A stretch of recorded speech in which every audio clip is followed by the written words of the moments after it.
which basically means that PM cannot change their party if he or she will lose the seat in the legislature. They cannot change their parties after an election.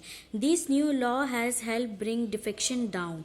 At the same time, this has made any dissent even more difficult. MPs and MLAs have to accept whatever the party leaders decide. So they cannot change their party, and it was done by the Constitution of India.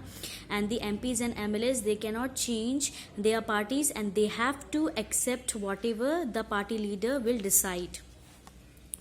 The Supreme Court passed an order to reduce the influence of money and criminals. So, the Supreme Court of India has passed an order to reduce the use of money and the criminals during an election campaign. Now, it is mandatory for every candidates who contest election to file an affidavit giving details of his property and criminal cases pending against him. So the Supreme Court of India had made a mandatory for every candidate who will contest an election to file an affidavit, and in that affidavit they will give details of his or her property and what are the different criminal cases which are pending against him or her. The new system has made a lot of information available to the public, but there is no system of check if the information given by the candidate is true. So whatever the information which are given by the candidates, it has become public. That means every news channel will show in their channel, and one of the disadvantage of this law is that whatever the information which are given by the candidates, it is not true, or whether it is true or not, we don't know, because they can give the false information also, right? But the Supreme Court of India, they don't have much, or you can say that much time to go and verify whether the information which are given by the candidates are true or not. So this is one of the disadvantages.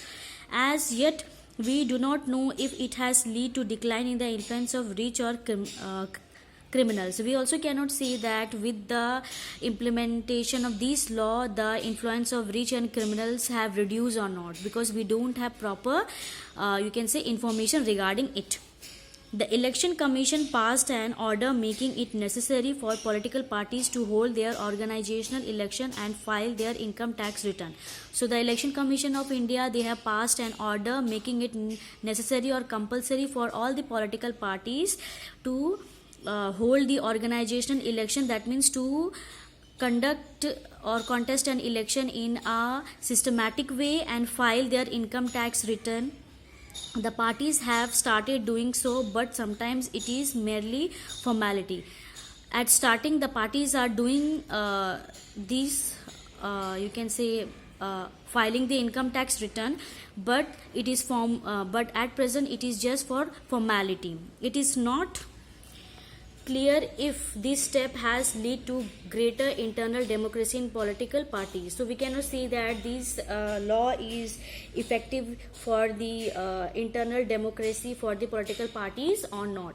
Besides these, many suggestions are often made in reform to reform political parties. So these are the three main you can say measures which were taken by the Supreme Court and Election Commission of India, and now we will discuss more suggestions which are given to reform the political party. A law should be made to regulate the internal affairs of political parties. So a law should be made who will look after the internal affairs of the political party in detail. It should be made compulsory for political parties to maintain a register of its member, to follow its own constitution, to have an independent authority, to act as a judge in case of party dispute, to hold open election to the highest post. So these are done so that the political party, whatever the challenges which are faced by the political party, can overcome. It should be made mandatory for political parties to give a minimum number of tickets, about 1/3 to women candidates. So a law has been made to make a compulsory seat reservation for women, especially 1/3 of seats for the women candidates. Similarly, there should be a quota for women in the decision making bodies of the party. So similarly, there should be a quota or a reservation of seats for women, especially in the decision making bodies of the party. The women's views and opinions should also be considered. There should be a state funding of elections, the government should give parties money to support their election expenses. So the political party, or you can say the government should give the political party a certain amount of money so that they can bear the election expenses during the election campaign. This support could be given in kind of like by giving petrol, paper, telephone, etc., or it can be given in cash on the basis of votes secured by the party in the last election. So these laws were, or you can say these measures were given by the different you can say people or the different constitutional body to reform the political parties. These suggestions have not yet been accepted by political parties. So these suggestions, whatever we have discussed here, these are not accepted by the political party. If and when these are accepted, these could lead to some improvement. So if we will implement these measures, there could be some improvement in the political party's method. But we must be very careful about legal solution to political problems. Over regulation of political party can be counterproductive. This could force all parties to find ways to cheat the law. So if they will, but these measures should be implemented in a systematic way so that the political party cannot use different dirty tricks to cheat the law. Besides, political party will not agree to pass a law that they do not like.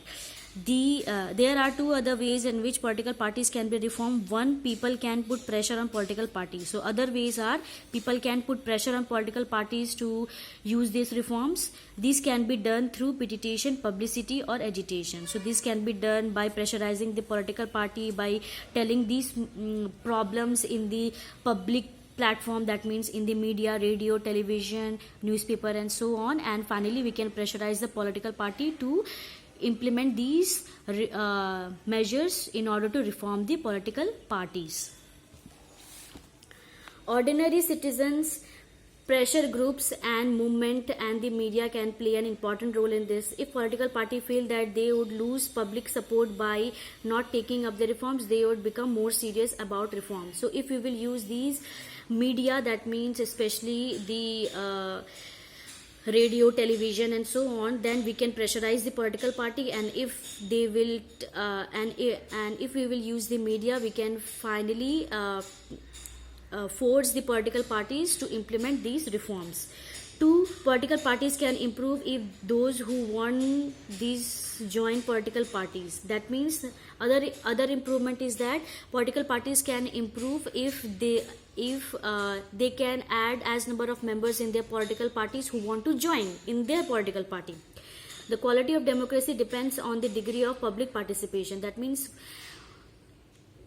the number of parties will participate in a political party, it will be more productive. It is difficult to reform politics if ordinary citizens do not take part in it and simply criticize it from outside. So it is a duty of all the citizens of our country, instead of criticizing about the political party, we should come forward and participate in the political parties and make changes. The problem of bad politics can be solved by more and better politics. We shall return to this theme in the final chapter. So we can say that if the normal citizens will participate in an election, then the problems of the political party can be changed and the political parties will be pressurized to change their method. So with this, we end the chapter.